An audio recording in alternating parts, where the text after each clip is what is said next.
দেশ ট্রাভেলস গাড়িটা ছুটলো, ঢাকা থেকে আসছে চাঁপাইনবাবগঞ্জ। তা আমি সন্ধ্যার সময়তে আলো জ্বালালো, আমি বললাম, এই ছেলে, শোনো, তুমি সন্ধ্যা হওয়ার সাথে সাথে তোমার গাড়িতে বাতি জ্বালালে, আলো দিলে কেন? তখন বলছে যে বসে বলেছেন সূর্য ডুবার সাথে সাথে আলো জ্বালাতে হবে। সূর্য ডুবার সাথে সাথে আলো জ্বালানো হিন্দুদের কাজ।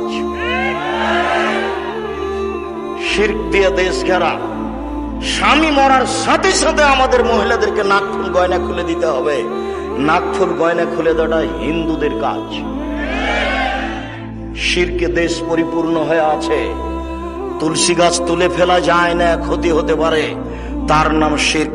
জুতা পায়ে দিয়ে ধানের উপরে হাঁটা যায় না, তার নাম শিরক। আপনার মা কুলাতে চাউল ঝাড়ছিল, আপনার ছেলেটা গিয়ে লাফ দিয়ে কুলার উপরে চড়ে নিয়েছে, তখন আপনার মা বলছে, হাট, ঘিন ঘিনা, এখানে কুলাতে পা দিতে হয়? আপনার মা বলতে পারে যে শর্ত, এখন আমার ঝামেলা করিস না, কাজ করছি, তাড়াহুড়া করছি, এই কথা আপনার মা বলতে পারে। কিন্তু কেন বললো যে হট কুলাতে পা দিতে হয়? কুলার উপরে আপনার ছেলেটা চড়ে বসে থাকে, এটি ঠিক। যখন আর মা বলবে তখন আপনি বলবেন, আব্বু কুলার উপরে চড়ে বসে থাকো, তো আব্বু তারপরে চড়ে বসে থাকো, দুই পা দিয়ে চড়ে বসে থাকো। এক্ষুনি যে গাড়িটাতে আসলাম ওই গাড়িটার মালিক বলেছে, কি যেন বলছে, ডাস, যাক উপরে এটা তো কে পা দিয়েছে, তখন ও অকথ্য ভাষায় গালি দিচ্ছে। তো আমি বলছি, ওটাতে পা দিয়ে বসে থাকো। তার মানে ওতে পা দিলে নাকি তার রুচির সমস্যা। আমার দেশের মহিলা ফরজ গোসল হলে ওরা আর সকালে কোনো কাজ করে না, ভাত রান্না করতে পারে না। আরে সকালে ফরজ গোসলের প্রয়োজন হলে কিছু করে না, হিন্দু মহিলারা আগে নদী থেকে গোসল করে আসে, চুলার চতুর্দিক লেগে, এটা হিন্দুদের কাজ। আমরা কি করে এটা নিলাম যে আমরা আমাদের ফরজ গোসল প্রয়োজন হয়েছে তাই আমরা কোনো কাজ করতে পাবো না, সিম গাছ থেকে সিম ছিঁড়তে পাবো না, বেগুনের গাছ থেকে বেগুন তুলতে পাবো না, রান্না বান্না করতে পারবো না। একবারে শিরকে ডুবে আছে দেশ।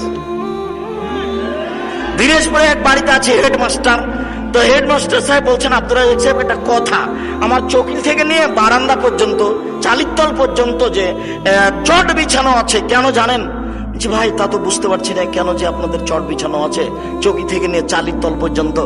তো বলছে যে ফরজ গোসলের প্রয়োজন হয়ে গেলে, মাটির উপরে পা পড়ে গেলে মাটি অভিশাপ করবে, এই জন্য চট বিছিয়ে রেখেছি। তার নাম শিরক। হাত থেকে গ্লাস পড়ে গেলে কুটুম্ব আসতে পারে, তার নাম শিরক। ঘরের উপরে কাক ডাকছে, কুটুম্ব আসতে পারবে, তার নাম শিরক। তারপরে বাচ্চা হয়েছে, রাতে বের হলে তাকে হাতে করে বের হতে হবে, নাহলে চোরাচন্নি পাখি বাচ্চাকে ধরবে, এরই নাম শিরক। আতর ঘরের পুরোটাই শিরক।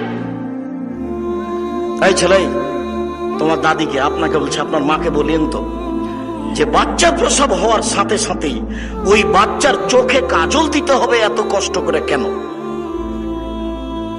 আজ থেকে কোনোদিন কাজল দিবেন না, কোনো সমস্যা নেই।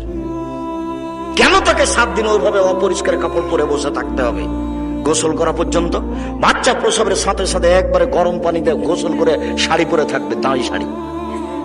কেন 7 দিন ওখানে ওভাবে লুকিয়ে থাকছে? এ তো জাহিলিয়াতের যুগের নীতি। জাহিলিয়াতের যুগের নীতিতে ছিল এই, স্বামী যদি মারা যায়, স্বামী যদি তাকে তালাক দিয়ে দেয়, স্বামী মারা গেলে 1 বছর তাকে শোক পালন করতে হবে। কানটাতে একটা কুঁড়া ঘর বানিয়ে দেবে, কানটা থেকে একটা কি করে দিবে, কুঁড়া ঘর বানিয়ে দেবে, ছোট্ট ময়লা যুক্ত কাপড় পরে থাকবে 1 বছর। ওর জন্য প্লেট ভিন্ন, থালা ভিন্ন, গ্লাস ভিন্ন, ওটা থেকে ও ছুঁবে না। ওই উপর থেকে নিয়ে যা তাকে ভাত ঢেলে দেবে। এটার নাম শোক পালন 1 বছর। এটার নাম জাহেলিয়াত।